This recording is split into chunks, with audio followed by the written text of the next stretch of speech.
Kembali lagi di Unseen, ruang untuk merasakan karena tidak semua bisa dilihat.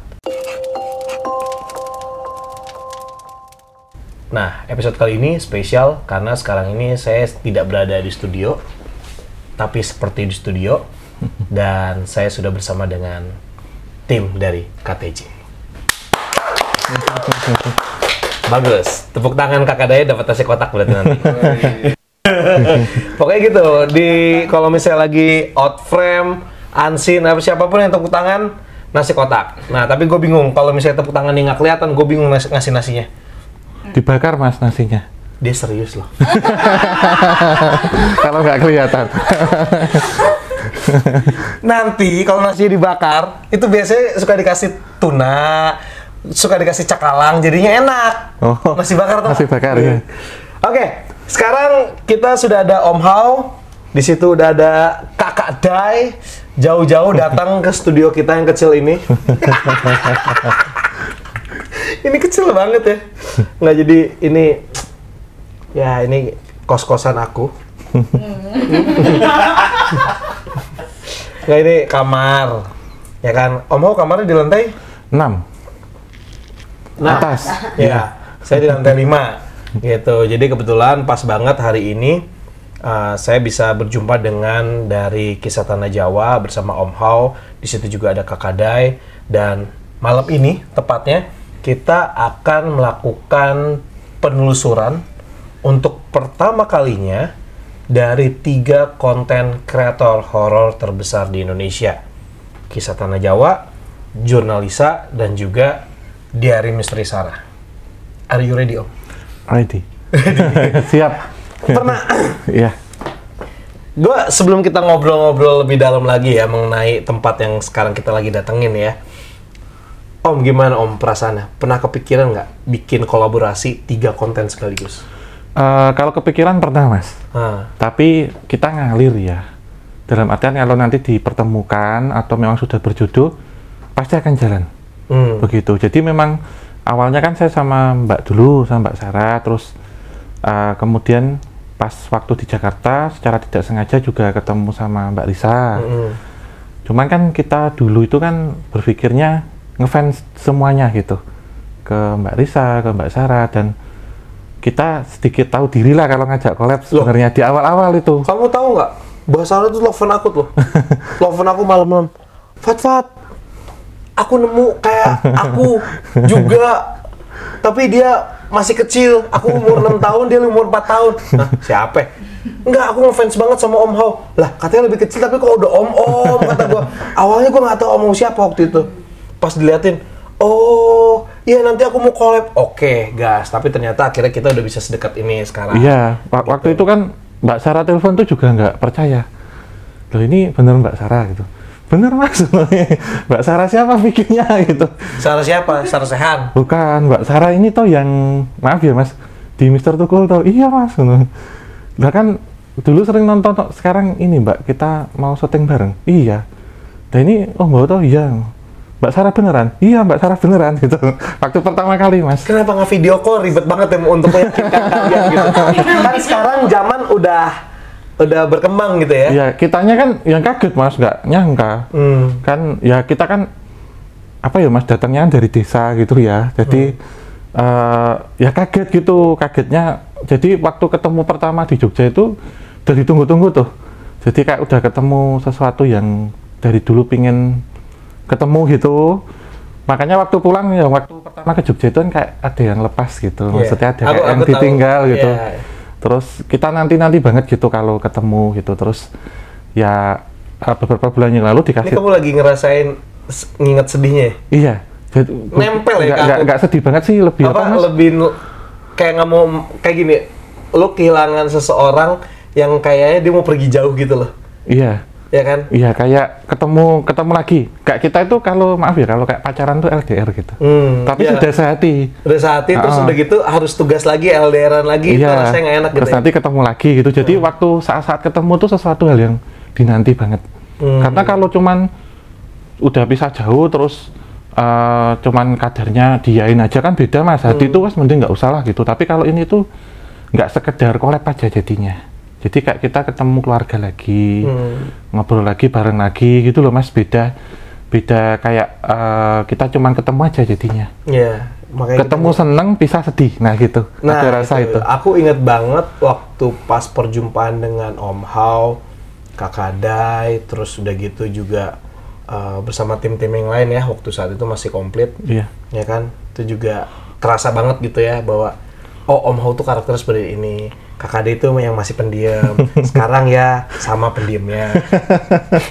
Tapi sekarang baterainya udah bagus. Udah ganti Mas. Bukan 1240 mAh. Udah 27.000 sekarang. Baterainya nggak habis-habis sekarang Kakak Dai. Terus aku ingat banget waktu pas kita mau pulang, kita udah di bis mau berangkat ke Jakarta, masih di parkiran hotel. Itu Om Hao tuh naik ke atas mobil, salaman lagi, ngobrol lagi, peluk-pelukan lagi, turun. Bener-bener kayak mau ninggalin bis jalan tuh, Om Hao juga ikutan jalan gitu sama bis kayak, oh my god. Ya, ingat nggak Kakak Dai? Kakak Dai juga ada gitu kan. Kan berdua kita. Iya, berdua sama Kakak Dai. Makanya nggak tahu kenapa mungkin memang takdir yang menuliskan bahwa ya inilah kekeluargaan atau kolaborasi romantis antara KTJ dan juga Di Hari Misteri Sarah waktu itu. Oke. Itu sedikit intermezzo untuk di Unseen episode kali ini, karena hari ini spesial, kita akan ada, aku nyebutnya apa ya?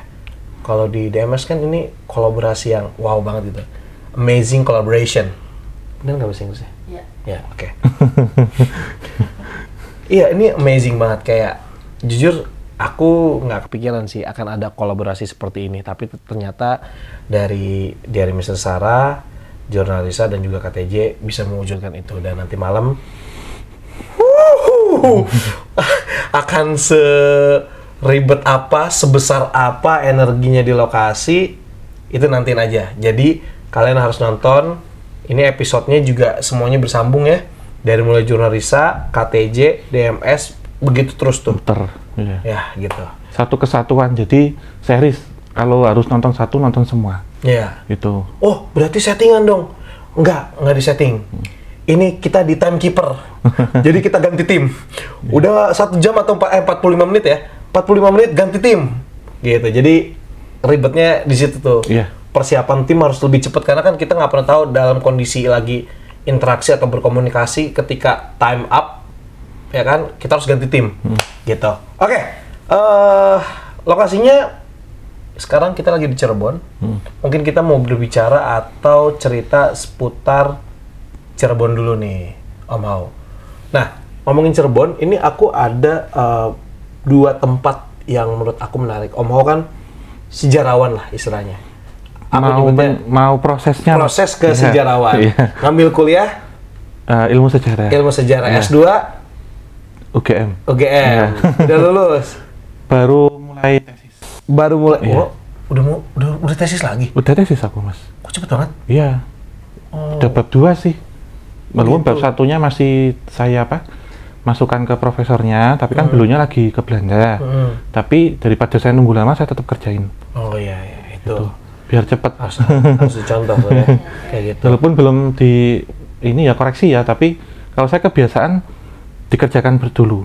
Entah nanti benar atau salah, yang penting jalan. Nah, gitu. sama. Jadi kita nggak nunggu revisi, jadi langsung aja semua. Betul. Gitu. Jadi gimana, naskah-naskah udah beres guys? Oh, udah. Oke. Ya, Cirebon. Ada satu tempat yang menurut aku ini tuh kayaknya dia punya nilai sejarah. Namanya itu Gua Sunyaragi. Bisa cerita sedikit nih Om, pandangan Om Hao nih, mungkin cerita ke aku sebagai orang yang nggak tahu sejarah sama sekali, nggak tahu tempat itu tempat seperti apa, tapi ketika aku melihat gambarnya tuh aku ada ketertarikan seperti itu. Iya, Gua Sunyaragi ya, seperti namanya. Sunyaragi, sunyi raga, atau raga yang menyunyi, ataupun raga yang mencari kesunyian. Jadi ini sebenarnya adalah gua buatan, bukan gua alam atau gua asli. Tetapi memang memiliki satu konektivitas dengan dimensi astral yang sangat kuat, ataupun menjadi seperti gerbang antar dimensi. Gitu. Jadi, sorry, itu gua buatan manusia. Iya. Tapi jadi, kenapa malah jadi emang gimana itu cerita Om Hao itu tuh emang basicnya ada, emang udah ada si tanda kutip gerbang itu, dimensi itu. Iya. Kemudian dijadiin goa, atau goa dulu akhirnya terbentuklah dimensi itu, atau gimana tuh urutannya? Iya, kalau kita lihat ini kan sebenarnya ada di era para wali jauh ya. Jadi Cirebon ini kan juga kota wali, gitu. Kita ketahui di sini ada Sunan Gunung Jati, dan memang goa ini dipergunakan untuk menyunyikan diri, ataupun untuk bertapa, ataupun bersemedi, gitu, ataupun untuk bermunajat yang berdoa kepada Tuhan Yang Maha Kuasa. Jadi memang pada masa lampau itu dicarinya ataupun ditentukannya dengan olah batin, jadi olah rasa. Jadi mencari tempat yang memiliki getaran spiritual yang kuat, Mas. Kalau orang dulu kan tentu menggunakan rasa. Baru ditentukan tempatnya seperti ini, gitu. Nah, dalam pembangunannya ini kan menggunakan bahan baku itu mengambil dari batu karang laut. Jadi itu tumpukan karang-karang yang ditumpuk. Yang bentuknya kayak stalaktit, stalagmit tuh. Kalau kita melihat gua alam itu kan pasti terbentuk karena seperti halnya ada kars, ada rongga dalam perut bumi, ataupun memang pembentukan secara struktur tanahnya seperti itu, ataupun ada di daerah pegunungan. Tetapi kalau di Cirebon ini kan pesisir, yang itu kalau ada gua secara alam itu boleh dibilang bisa, tapi sangat susah. Sehingga gua ini adalah gua buatan, atau memang didesain menyerupai seperti istana sebenarnya, tetapi dalam pandangan karena banyak relung ataupun banyak kamar-kamar tersembunyi ataupun kamar yang sifatnya itu untuk bertapa, sehingga disebutnya sunyaragi, atau untuk menyunyikan raga. Menyunyikan. Jadi tempat ini dipakai orang untuk spiritual, aktivitas spiritual dan metafisik, tapi dalam tujuan lebih ke spiritual atau kebatinan, gitu. Boleh tahu Om, itu mulai dibentuknya si sunyaragi ini tuh dari zaman kapan tuh, kalau boleh tahu tuh? Iya, ini tentunya di antara abad ke-14 hingga 16 ya, Mas ya. Jadi di era para wali. Iya, di era para wali, dan yang mendesain ataupun sebagai arsiteknya itu dari Tiongkok. Jadi orang Chinese waktu itu. Dan memang tersebar beberapa kabar ya, setelah mendesainnya itu ataupun setelah bangunan ini jadi, agar arsiteknya ini tidak bilang-bilang gitu, nggak bilang-bilang apa, bahwa di sini ada gua gitu ya, ada gua atau apa itu, dikatanya ada yang dibantai di situ. Tapi sebenarnya ini dibantai maksudnya agar tidak membocorkan ada gua itu, gitu, atau tidak ada bangunan itu.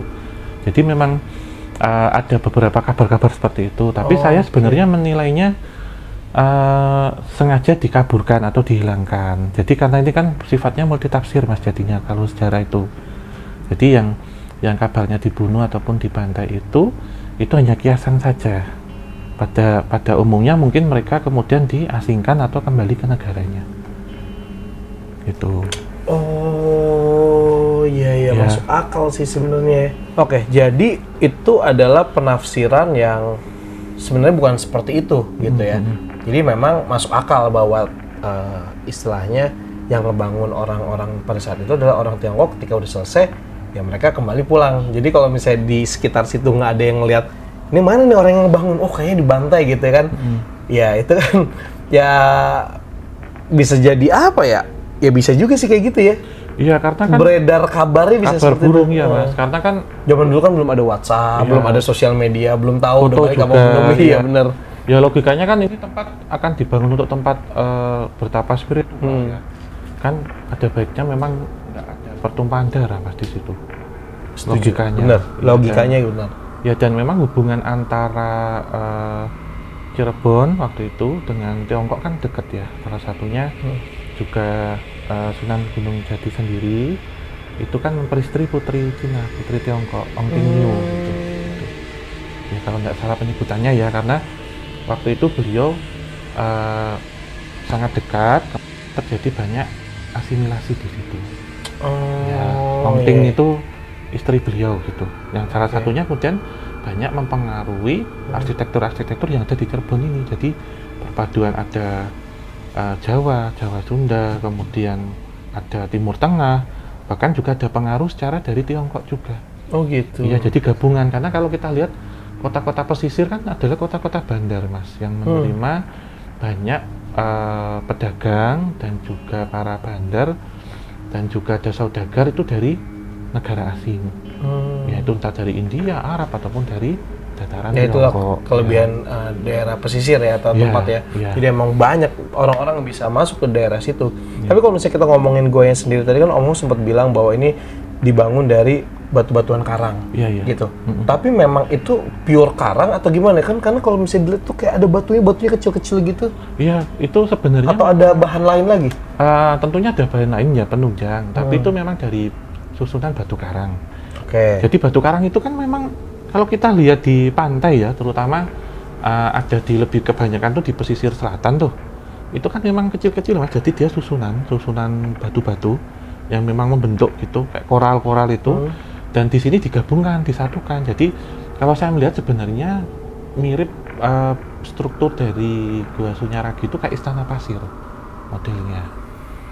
Jadi yang bentuk kerucut-kerucut tuh, bentuknya banyak gitu. Terus disusun dari semua itu gitu. Dan saya juga menemukan struktur yang sama itu di Keraton Kanoman Cirebon. Itu ada kayak dari karang-karang juga, tapi nggak sebesar di Sunyaragi. Dan dulu ketika para raja ya melihat ataupun meneropong pantai itu langsung kelihatan dari menara itu, gitu. Karena dahulu kan nggak sepadat sekarang, Mas. Jadi kalau di sini ada keraton itu melihat ke utara langsung pantai semua. Gitu. Om, ya. Tadi kan Om sempat bilang Sunyaragi ini adalah pintu atau gerbang dimensi ya. Ini benar nggak sih ada mitos yang mengatakan bahwa ini adalah pintu gerbang dimensi yang mana ini bisa menghubungkan Mekah dan juga Cina? Iya. Menurut saya secara spiritual, iya benar. Secara spiritual? Spiritual, iya. Ya, memang di situ ada seperti ruangan khusus atau seperti akses ke bawah tanah yang khusus.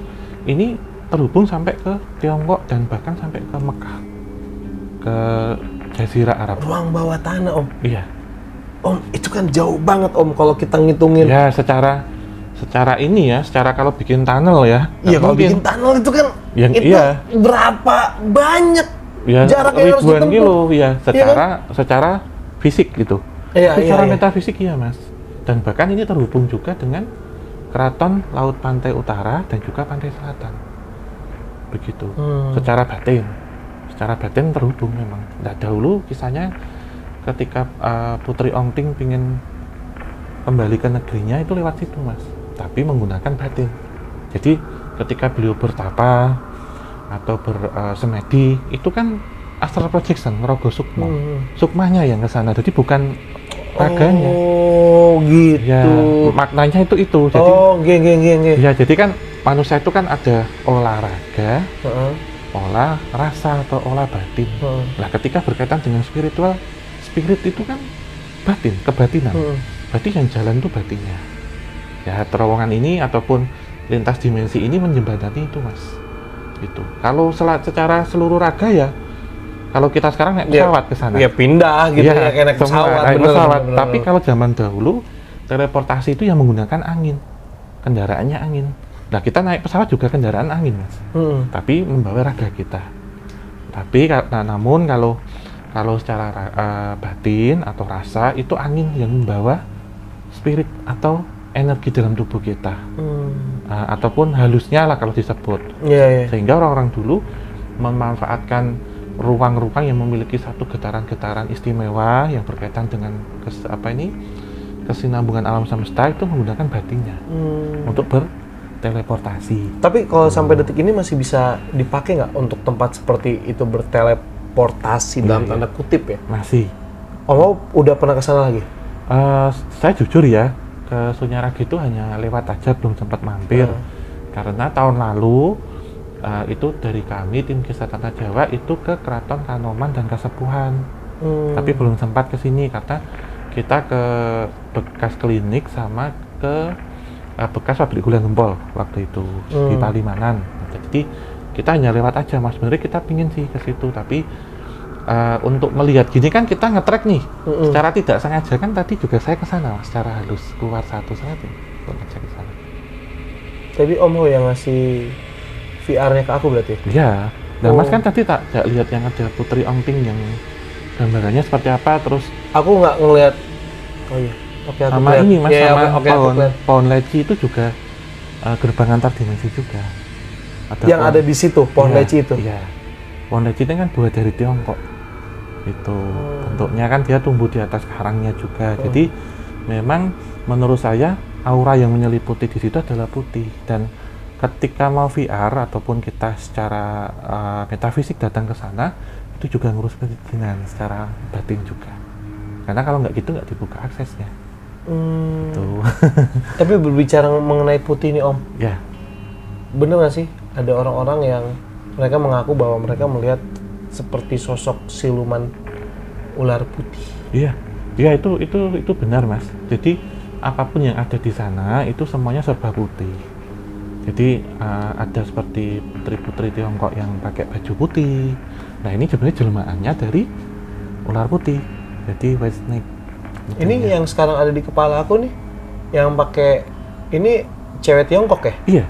Tapi pernah nonton aku belum tahu nih, ini siapa? Ini bukan Om Ti. Bukan. Beliau danyang-danyangnya. Karena kulitnya putih, bajunya memang nuansanya tidak terlalu putih. Kayak apa tadi? Krem putih. Iya, warnanya model gini tapi lebih terang lagi. Lebih terang lagi, sama ada nuansa ungu dikit, tipis-tipis gitu di. Ini siapa? Itu dayang-dayangnya beliau, Mas. Beliau si siluman ular Putri Ongtingnya. Oh. Ya, kan spiritnya. Iya, spiritnya beliau kan tetap di situ, Mas. Termasuk dengan para arsitek-arsiteknya masih di situ, tapi menggunakan pakaian Tiongkok ya di abad ke-14-16. Iya, pakai baju yang begitu tuh. Kayak yang ini tuh loh Mas. Terus rambut ceweknya juga digituin. Ya, tapi ada panjang, diikat bulat, terus panjang ya. Ya, terus. Aku kelihatan segini nih Om. Matanya? Matanya nggak cuman hidung, hidungnya kecil, bibirnya kecil, merah kecil, putih banget. Pakai apa? Apa ini? Kipas. Oh, itu aku nggak lihat. Gitu. Aku nggak lihat. Nah, ini kalau dilihat lebih jauh itu bentuknya ular putih, Mas. Kayak di film ini, White Snake Legend, persis kayak gitu. Yoko? Bukan, film ular putih. Oh, ular putih Pendekar Raja Wali ya? Oh, beda lagi. Oh, beda lagi ya? Yang Pai Suchen dulu. Oh, itu. Iya. Nah, ini kalau misalnya berbicara mengenai patung perawan Sunti, itu gimana ceritanya itu Om? Iya, jadi memang kan ini berdasarkan satu kisah ya, yang itu tidak boleh diceritakan gitu sebenarnya. Tapi pada zaman dulu itu kan orang kadang ngetes Mas, entah itu keperjakaan, entah itu keperawanan, itu dengan hal-hal seperti itu gitu. Jadi sebelum masuk ke ranah spiritual, biasanya itu kebersihannya harus sampai mana, ataupun menuju satu ke ikatan yang resmi ataupun pernikahan. Salah satu fungsi yang saya lihat itu untuk ngetes itu Mas, di situ. Karena ini kan tempat yang disakralkan dan juga tempat untuk menguji garis spiritual kita sejauh mana gitu. Kalau tentang hal ini ada kisah pada masa lampau tapi ditutup, saya nggak boleh lihat. Hanya menyampaikan fungsinya untuk apa gitu.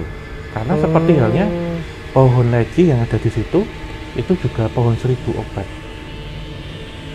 Jadi ketika orang baik terkena penyakit medis ataupun penyakit non medis, itu dengan mengkonsumsi buahnya, itu insya Allah nanti bisa sembuh di situ. Sampai detik itu, sampai detik ini hasilnya masih seperti itu. Iya, di satu pohon leci, karena sebenarnya itu terlihat sebanyak pohon leci ya, tetapi secara mata batin itu pohon seperti pohon dewa. Kayak ini nggak sih, aku ngebayanginnya kayak buah persik-persik gitu yang modelnya Dewi Kuan Yin gitu. Iya, modelnya yang kalau metik itu kita harus minta izin dulu, harus tujuannya untuk apa, terus nanti ada seperti entitas yang kayak putri-putri itu ngambilin gitu. Ya kayak gitu. Terus nanti ngambilin ngebawain gitu. Iya, modelnya kayak gitu yang saya lihat gitu, karena menurut saya kebanyakan yang ada di situ itu entitasnya perempuan semua. Tapi dalam kondisi yang positif. Gitu. Jadi orang datang ke situ untuk recharge energi, untuk membuang racun, ataupun juga untuk menenangkan diri dan juga berkomunikasi tidak hanya dengan Tuhan Yang Maha Kuasa, tapi alam semesta dan juga para leluhur. Geng. Oke, tadi Om Ho sempat cerita bahwa Om Ho belum sempat mampir ya ke gua Sunyaragi tadi, tapi Om Ho sempat ke keraton ke Kanoman dulu, Kasepuhan, baru keraton Kasepuhan. Berarti udah sempat ke sana tuh. Iya. Bersama dengan juga KKD waktu itu ya? Iya. Nah, coba cerita sedikit nih Om. Keraton Kasepuhan tuh seperti apa sejarahnya dan fungsinya masih dipakai sekarang? Masih semuanya masih dipakai. Dan memang di Cirebon ini tidak hanya Kasepuhan Kanoman saja Mas, tapi ada juga Kajaribonan. Ada beberapa keraton-keraton baru. Tapi ini kita lihat yang keraton Kasepuhan ya. Yang di situ kalau saya yang menarik itu pertama melihat ornamen arsitekturnya. Oke, ornamen arsitektur. Ya, karena kan hampir sama dengan kerajaan ataupun yang candi-candi yang ada di Trawulan Mojopahit. Itu di Mojokerto itu, jadi menggunakan batu bata merah. Kemudian juga dijelaskan di situ ada artefak Linggayoni di situ yang dulu menggambarkan tentang Dewa Siwa dan juga Dewi Parwati atau Dewi Uma di situ, dan memang semuanya berakar dari masa lampau, dari era klasik Hindu-Buddha. Dan kemudian ketika para wali, salah satunya adalah Sunan Gunung Jati yang membuka areal itu ada asimilasi budaya. Jadi budaya Hindu dengan Muslim Islam yang sangat melebur. Dan juga ada satu artefak yang menceritakan tentang latar belakang dari Cirebon sendiri, yaitu itu kan air Mas, Rebon itu udang. Jadi ceritanya pada zaman lampau pantai utara itu kan banyak nelayan ngambil udang Rebon untuk bikin terasi airnya itu yang diperes itu jadilah Cirebon. Cikal bakalnya dari itu salah satu contohnya. Ci itu air, Rebon itu tuh dari udang. Udang ya salah satu contohnya, karena banyak ini toh toponim atau penamaan. Salah satunya juga Kacaribon itu berawal dari persatuan atau ini kemajemukan yang ada di daerah ini. Karena di sini kan ada orang Sunda, ada orang Jawa, ada orang Chinese, ada orang Arab waktu itu, termasuk orang Belanda juga. Jadi campur semuanya, meramu menjadi satu gitu. Nah, salah satunya yang ada di Keraton Cirebon itu ada satu koleksi itu, yaitu Mas untuk dulu peresan air Rebon itu. Gitu. Jadi air dari Rebon itu udang kecil. Iya, tahu. Udah kecil tahu. Dulu kadang-kadang bikin sambal pakai Rebon. Iya, gitu. Itu. Kalau nggak terasi, ya Rebon. Ya, gitu. Makanya kan dikenal sini dengan kota udang. Rebon itu. Gitu. Tapi telur asinnya di sini juga enak ya? Sebelah kalau telur asin. Brebes. Iya. Oh, deket pantesan. Deket Mas. Berarti ini telur asin yang kita makan di Cirebon tuh rata-rata dari Brebes ya? Brebes, ya. Oh, sebelah. Jadi ini Rebon ya, di sini Rebonnya yang terkenal gitu ya? Iya, sehingga kan banyak alkulturasi budaya gitu. Nah, terus kita masuk ke mana ini? Ke areal dalam itu yang menarik bagi kita itu melihat banyak keramik-keramik itu ada yang dari negeri Belanda, ditempel-tempel tuh keramik-keramiknya yang untuk ornamen-ornamen hiasan di situ. Jadi memang akulturasinya sangat lengkap Mas. Nah, kalau saya ngomong akulturasi nih, kalau misalnya boleh tahu, Cirebon itu sendiri tuh dari keturunan kerajaan mana sih? Mataram kah atau apa gitu? Iya, justru malah kalau dilihat dari peradabannya tua sini loh Mas. Tua Cirebon? Dan saya sebenarnya menilai dari 3 keretanya, ada 3 kereta pusaka itu Cirebon tuh paling sepuh, 1640 sekian gitu. Nah, berapa? 1645, 1604 sekian gitu. Jadi ada kereta pusaka ya, ada 5 naga beksi, yang satunya itu Singobarong. Nah, 5 naga beksi itu yang di Keraton Kanoman. Nah, ini gabungan Liman, Naga, Peksi atau Peksi Naga Liman, namanya itu. Peksinya ini kan ada perlambangan dari burung India, kemudian naga itu Tiongkok, burung itu Nusantara, Liman itu gajah itu India, naga itu Tiongkok. Jadi pergabungan dari 3 itu. Terus satunya kereta Singobarong yang ada di Keraton Kasepuhan. Nah, ini salah satu kereta itu yang boleh dibilang waktu itu Lamborghini-nya lah Mas. Karena kereta yang memiliki teknologi yang sangat canggih pada waktu itu. Teknologinya ada kereta pusaka. Kalau di keraton kan pasti punya. Iya. Nah, kalau di Keraton Solo itu Kanjeng Kiai Grudo, kalau di Keraton Jogja itu Kanjeng Nyai Jimat. Nah, ini sepuh-sepuhan sepuh sini atau tua sini. Itu. Jadi menurut saya sih kalau tentang atau Mataram Sunda sebenarnya semuanya sama, Mas. Menurut saya ya, sehingga waktu itu yang dipakai salah satunya politik Belanda untuk memisahkan, sehingga di sana ada daerah larangan atau kali larangan itu karena untuk memisah sebelah barat, untuk memisah sebelah timur. Jadi menurut saya kalau Cirebon ini campur, Mas Ian. Termasuk kita lihat dari rumpun bahasa, ada bahasa Jawa. Jadi orang Cirebon tuh bahasa Jawanya ngerti, bahasa Sunda juga tahu. Nah, itu dia, bener juga. Itu Mas, jadi kadang-kadang saya suka refleks gitu kan, pakai bahasa Jawa iya di sini, pakai bahasa Sunda di sini, tapi ngerti semua mereka. Iya. Ya, itu lucu sih, bener. Waktu itu kan tanya teman saya yang menjadi guide-nya di keraton, Mas Raden Farhan waktu itu yang mengantar kita untuk eksplor ya, keraton tuh ya itu. Saya Sunda tahu, Jawa juga tahu gitu. Dan gabungan gitu. Termasuk Jawa ngapak kan utara ya Mas ya. Ngapak. Itu juga tahu. Ya, juga. Yang ngincot ya. Iya. Cukup priben. Iya. Wis ra apa-apa ngono bae lah. Iya. Tapi Om Ho, gini, maksudnya Om Ho kan sama Kakak Dei kan ini kan diberikan gift ya. Dititipi gitu. Ya, dititipi sama Tuhan, diberikan sesuatu, bisa melihat apa yang tidak bisa dilihat. Nah, kalau saya kan memang unseen, tidak bisa melihat, ya kan? Nah, tapi maksudnya lama-lama bisa. Nanti judul program saya nggak jadi unseen, jadi ketok ya kan, ketok Om Ho atau Kakak Dei itu sebenarnya bisa nggak sih melihat silsilah seseorang?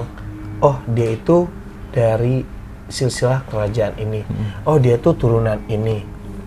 Maksudnya aku ya ngebayangin ya. Aku memberikan pertanyaan juga sebenarnya agak aneh sih. Cuman kayak, wah ternyata dia itu tuh ada silsilah karena di belakang dia aku melihat ada kayak gitu. Atau gimana? Aku nggak tahu nih.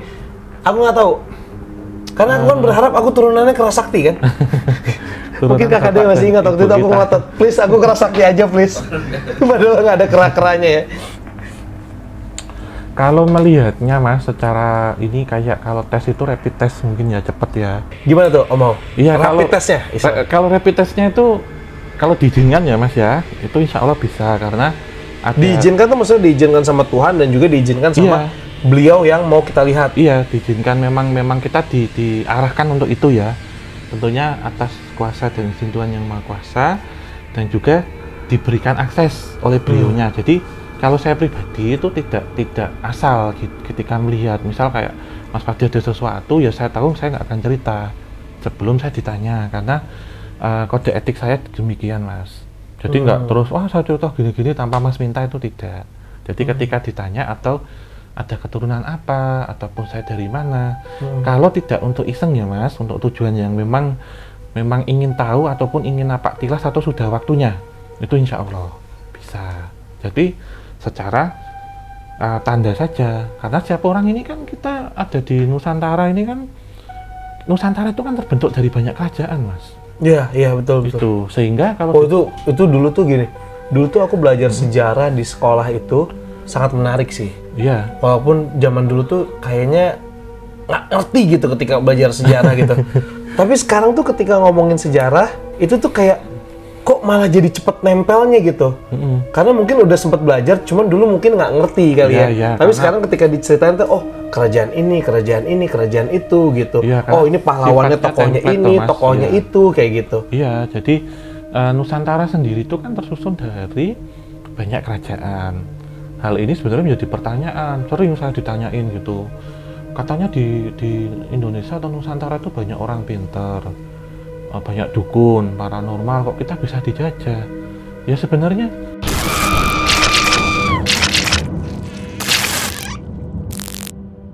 selanjutnya di unseen. Aku nanya nih, ini aku personal nanya. Iya. Aku ada nggak sih? Ada pasti. Wah cepet dijawabnya lagi.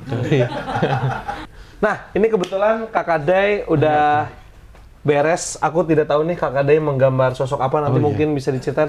Monggo Kakak Dei. Ya kita panggilkan ini dia Kakak Dei. Ini namanya transportasi langsung. Iya,